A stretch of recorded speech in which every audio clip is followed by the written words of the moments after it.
BBC News. The capital of Burkina Faso is under curfew after a dramatic day which began with gunfire from angry soldiers. Protesters came out in support of the mutineers, burning down the headquarters of the ruling MPP party. The soldiers are demanding the replacement of military chiefs and more help in their campaign against an intensifying Islamist insurgency. The World Health Organization's European director says the continent could be moving towards the end of the coronavirus pandemic after the Omicron wave, but he warned it was difficult to predict how the virus would evolve and that COVID would still be present in the future.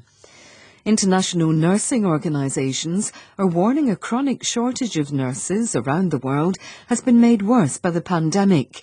A new report says issues of underfunding, staff shortages and burnout must be addressed to avoid a global healthcare disaster.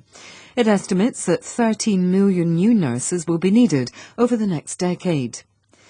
A major British investment fund says it will vote to try to get directors kicked out of firms that fail to make good on environmental pledges. Aviva Investors set out its expectations in a letter that will be sent to 1,500 firms in 30 countries this week.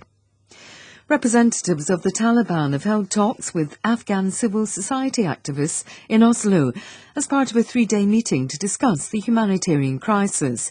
A Taliban leader described the talks as constructive.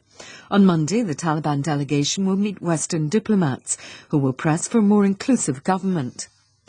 There have been warnings of a deepening political crisis in Honduras after the election of 2 rival speakers for Congress. The dispute has split the party of the president-elect, Xiomara Castro. BBC News.